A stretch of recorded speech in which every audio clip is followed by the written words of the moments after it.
நீதிபதி இளஞ்செழியன் வடமாகாணத்தினுடைய முதலமைச்சராக வரப்போகின்றாரா அல்லது வடமாகாணத்தினுடைய ஆளுநராக வரப்போகின்றார்?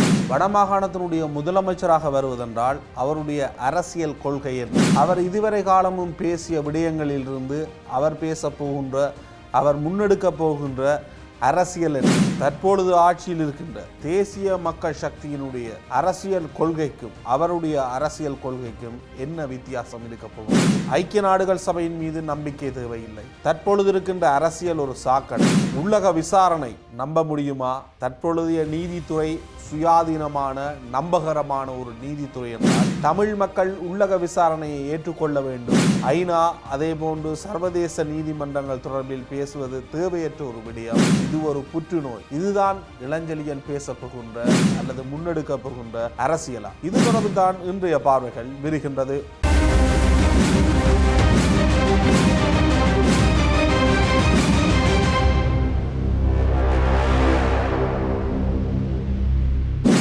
மேல் நீதிமன்ற நீதிபதி மாணிக்கவாசகர் இளஞ்செழியன் மிக அதிக அளவில் தற்பொழுது பேசப்படுகின்றவராக இருக்கின்றார். அவர் தொடர்பில் பலர் தங்களுடைய கருத்துக்களை முன்வைக்கின்றார்கள். கருத்து முன்வைப்பதில் மிகப்பெரிய பிரச்சனைகள் கிடையாது. ஆனால் ஒரு அரசியலில் வெற்றி கொள்ள வேண்டுமானால், தமிழ் மக்களுக்கு தலைமை தாங்க வேண்டுமானால் தனிய ஒற்றுமையாக இருங்கள், அல்லது அவர் ஒரு நீதிபதியாக இருந்தார், இவை அனைத்தும் போதுமான காரணங்கள் அல்ல. அவர் தமிழ் மக்களுக்கு என்ன அடிப்படையில் தலைமை தாங்க போகின்றார்? ஆகவே இங்கு கொள்கை என்பது மிக முக்கியமான ஒரு விடயமாக இருக்கின்றது. 2009ஆம் ஆண்டு யுத்தம் முடிவுற்றதன் பின்னர் இன்று வரை தமிழ் மக்கள் கோருகின்ற முக்கியமான விடயம் ஒரு சர்வதேச விசாரணை. உள்ளக பொறிமுறை மீது எந்த விதமான நம்பிக்கையும் கொள்ள முடியாது. இலங்கை அரசாங்கம் எந்த அடிப்படையிலும் நம்பிக்கை தகுந்த ஒரு விசாரணையை மேற்கொள்ளாது. ஆகவே ஒரு சர்வதேச விசாரணை வேண்டும். அது ஒரு சர்வதேச குற்றவியல் நீதிமன்றத்திலோ அல்லது சர்வதேச நீதி பொறிமுறையின் ஊடாகத்தான் பாதிக்கப்பட்ட மக்கள் நீதியை பெற்றுக்கொள்ள முடியும். அதற்கு ஐக்கிய நாடுகள் சபை தமிழ் மக்களை பாதுகாக்கின்ற பொறுப்பை முன்னெடுக்க வேண்டும் என்பது தமிழ் மக்களினுடைய கோரிக்கை. இளஞ்செழியனுடைய கருத்து என்ன? ஐக்கிய நாடுகள் சபை என்பது ஒரு புற்றுநோய். அது தொடர்ந்து மக்கள் மீது ஒரு ஆக்கிரமிப்பை மேற்கொள்ளுமே தவிர அந்த பிரச்சனையை தீர்ந்த பிரச்சனையாக முன்னெடுக்க விடாது. அவருடைய இரண்டாவது கருத்து, தான் ஒரு நேர்மையான நீதிபதியாக இருந்தேன், நான் இந்த நாட்டின் சட்டதிட்டங்களை சரியான முறையில் கடைபிடித்து நடைமுறைப்படுத்தினேன், அவ்வாறான தீர்ப்புகளை வழங்கினேன். நீதித்துறை என்பது மிகவும் சுயாதீனமாகவும் நம்பகரமாகவும் இருக்கின்றது என்பது. ஆகவே பாதிக்கப்பட்ட தரப்பினருடைய கோரிக்கைக்கும் இவருடைய நம்பிக்கைக்கு இடையில் மிக பாரிய முரண்பாடு இருக்கின்றது. ஏனெனில் இவர் உள்நாட்டு நீதித்துறையின் மீது அதிக நம்பிக்கையை கொண்டிருக்கின்றார். உள்நாட்டு நீதித்துறையின் மீது ஒருவித நம்பிக்கை கூட பாதிக்கப்பட்ட மக்களுக்கு கிடையாது. ஆகவே இந்த விடயத்தை கூறி இவரால் அரசியல் செய்ய முடியாது. ஏனெனில் தமிழ் மக்கள் கோருகின்ற நீதி என்பது ஒரு சர்வதேச விசாரணை, சர்வதேச நீதி. ஆகவே இவர் உள்ளக நீதித்துறையின் மீதான ஒரு நம்பிக்கை கொண்ட ஒருவர் எவ்வாறு சர்வதேச விசாரணையை கோருகின்ற ஒரு முடிவை வெளிப்படுத்துவார்? அவருடைய வெளிநாட்டு உரைகளில் சர்வதேச நீதி பாதிக்கப்பட்ட மக்களுக்கு தேவை என்ற எந்த விதமான அடிப்படை கருத்துக்களையும் முன்வைப்பதாக தெரியவில்லை. அவர் கூறுகின்றார், தற்பொழுது இருக்கின்ற அரசியல் ஒரு சாக்கடை, இதனை பூக்கடையாகவும் மாற்ற முடியும். ஏனெனில் இதற்கு முன்னர் அவர் குறிப்பிட்ட அரசியலில் இந்தியாவில் அண்ணாதுரையை குறிப்பிடுகின்றார், அதே போன்று இலங்கையில் தந்தை செல்வநாயகத்தை குறிப்பிடுகின்றார். அதன் பின்னர் அவர் யாருடைய அரசியலையும் முன்வைத்ததாக அவர் குறிப்பிடவில்லை. தந்தை செல்வநாயகத்தை அவர் குறிப்பிடுகின்றார் என்றால் இளஞ்செழியனுடைய குடும்பமும் ஒரு தமிழரசு கட்சி பாரம்பரியத்திலிருந்து வந்தது. ஆகவே தமிழரசு கட்சியில் அவர் தேர்தலை சந்திக்க போகின்றாரா என்பதுதான் இங்கிருக்கின்ற மிக பிரதானமான கேள்வி. தற்பொழுதைய தலைவர் CVK சிவஞானம் தமிழரசு கட்சி எந்த ஒரு வெளிநபர்களையும் இறக்குமதி செய்து முதலமைச்சர் வேட்பாளராக நிறுத்த மாட்டோம் என்று அறிவித்திருக்கின்றார். ஆகவே தமிழரசு கட்சியில் இளஞ்செழியன் தேர்தலை சந்திப்பார் என்று நாம் எடுத்துக்கொள்ள முடியாது. அதே நேரம் இன்னும் ஒரு தமிழ் தேசிய கட்சியில் அவர் தேர்தலை சந்திப்பாராக இருந்தால் அதுவும் ஒரு சிக்கலான விடயம். அவர் இவ்வாறு உள்ளக நீதித்துறையை நம்பி சர்வதேச விசாரணை வேண்டாம் என்ற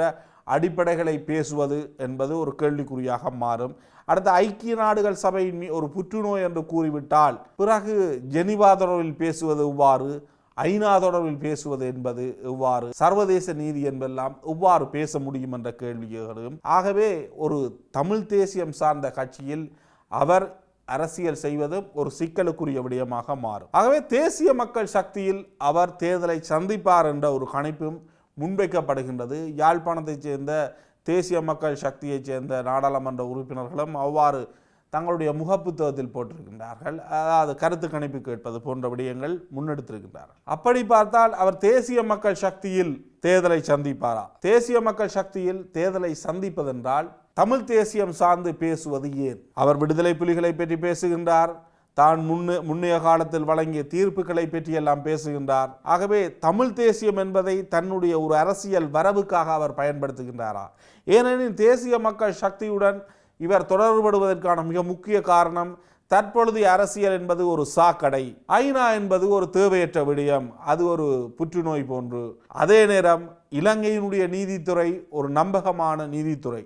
இந்த மூன்று விடயங்களையும் தொடர்புபடுத்துகின்ற பொழுது தேசிய மக்கள் சக்தியினுடைய அரசியலுக்கு இவர் ஒரு பொருத்தமானவர். தேசிய மக்கள் சக்தி இளஞ்செழியனூடாக வடமாகாணத்துக்கு வருகின்ற பொழுது மிகப்பெரிய ஒரு வெற்றி வாய்ப்பை பெற்றுக்கொள்ளலாம் என்று நம்பலாம். அதன் அடிப்படையில் பார்க்கின்ற பொழுது இவர் தேசிய மக்கள் சக்தியினுடைய வேட்பாளராக இருப்பாரா என்ற ஒரு கேள்வி எழுகின்றது. தேசிய மக்கள் சக்தியினுடைய ஒரு வேட்பாளராக தேர்தலை சந்தித்து தேர்தலில் பெரும்பான்மை உறுப்பினர்களை பெற்று வடமாகாணத்தினுடைய முதலமைச்சராக வருகை தருவதை விட தற்பொழுது அவருக்கு மேன்முறையீட்டு நீதிமன்ற நீதிபதி பதவி கிடைக்காமல் இருக்கலாம். ஆனால் தேசிய மக்கள் சக்தியுடன் இணைந்தால் வடமாகாணத்தினுடைய ஆளுநராக வர முடியும். முதலமைச்சரை விட ஆளுநருக்குத்தான் அதிகாரம் அதிகம் என்று கூறுகின்றார்கள். இவரும் ஒரு தொடர்ந்து செயற்பாட்டு தளத்தில் இருக்கக்கூடியவர். ஆகவே ஆளுநர் பதவியினூடாக தமிழ் மக்களுக்கு இவர் நல்லதை செய்ய முடியும்.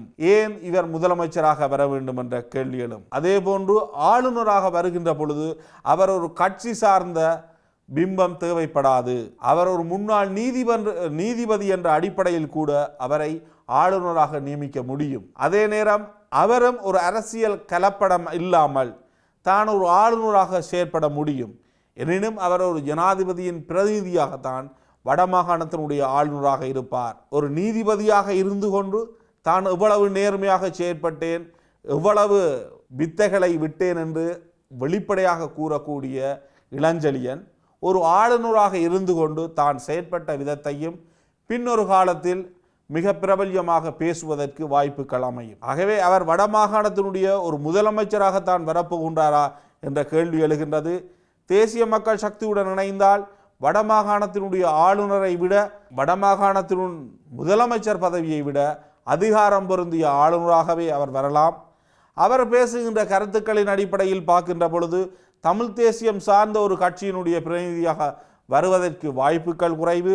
எனினும் புலம்பெயர் நாடுகளில் மிகப்பெரிய ஒரு எழுச்சி இளஞ்செழியனுக்கு இருக்கின்றதா என்ற கேள்வி எழுகின்றது. அவருடைய கூட்டங்கள், அவருக்கு நடத்தப்படுகின்ற கூட்டங்களில் எந்த அளவு தூரம் மக்களினுடைய பங்களிப்பு இருக்கின்றது, இளைஞர்களுடைய பங்களிப்பு இருக்கின்றது என்ற கேள்வி எழுகின்றது. இங்கு வடமாகாணத்தில் அவருக்கு எந்த அளவு தூரம் செல்வாக்கு இருக்கின்றது. தனிய இந்த சமூக வலைதளங்கள், அதே போன்று கருத்து கூறுபவர்கள், சிற்சில அரசியல்வாதிகள் கடந்து தமிழ் மக்களினுடைய மனதில் இளஞ்செழியன் மிகப்பெரிய ஒரு பிம்பமாக அடுத்த வடமாகாண சபையினுடைய ஒரு முதலமைச்சராக தோன்றுகின்றாரா என்ற கேள்வியும் எழுகின்றது. எனினும் அவர் நேரடி அரசியலுக்கு வருவாரானால் அவர் தன்னுடைய அரசியல் கொள்கை என்ன, தன்னுடைய சித்தாந்தம் என்ன என்று கூற வேண்டும். அப்படி கூறுகின்ற பொழுது உள்ளக நீதித்துறை, இலங்கையினுடைய நீதித்துறை தொடர்பில் அவர் தன்னுடைய விமர்சனங்களை முன்வைக்க வேண்டியவராக மாறுவார். இன்று நீதித்துறை மீது இந்தளவு தூரம் ஒரு நம்பிக்கைகளான கருத்துக்களை தெரிவித்து எனக்கு ஒரு நீதித்துறை பதவி வரலாம் என்ற நம்பிக்கையில் இருக்கின்ற ஒருவர் எதிர்காலத்தில் நீதித்துறை மீது விமர்சனங்களை முன்வைக்கின்ற பொழுது அது எந்தளவு தூரம் மீள் விமர்சனங்களை உருவாக்கும் என்பது பொறுத்திருந்துதான் பார்க்க வேண்டும். ஆகவே இளஞ்செழியன் முதலமைச்சர் என்று கூறுவதை விட இளஞ்செழியன் ஆளுநர் என்று கூறுவது மிகவும் பொருத்தமானதாக இருக்கும் என்று நம்புகின்றேன்.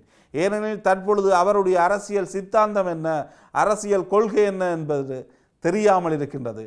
அது தொடர்பில் அவரே வெளிப்படையாக பேசாமல் இருக்கின்றார். ஆகவே இக்கட்டத்தில் அவருடைய அரசியல் சார்ந்து இது வெளிநாடுகளினுடைய அல்லது வெளிநாட்டு புலனாய்வு அமைப்புகளுடைய சூழ்ச்சிகள், இது கொழும்பு அரசியலின் சூழ்ச்சி, இவர் வருகின்றது இன்ன காரணத்துக்காகத்தான், இவரால் எல்லாரையும் திருப்தி கொள்ள முடியும், இவரை கடந்த ஆளுமைகள் கிடையாது, இவர் வருவதனால் மற்றவர்கள் பயப்படுகின்றார்கள் என்று கூறுவதெல்லாம் மிகவும் அதிகபட்சமான எந்தவித அடிப்படைகளும் இல்லாத கருத்துக்கள். இவருக்கென்று கட்சியும் கிடையாது, இவரை அரசியலுக்கு வர சொல்லி எந்த கட்சி அழைப்பும் விடுக்கவில்லை. இப்படியான ஒரு சந்தர்ப்பத்தில் இவரை விட வேறு ஆளுமைகள் உண்டா என்ற கேள்வி அனாவசியமானது. இன்னும் ஒரு பார்வையில் சந்திக்கின்றேன். நன்றி, வணக்கம்.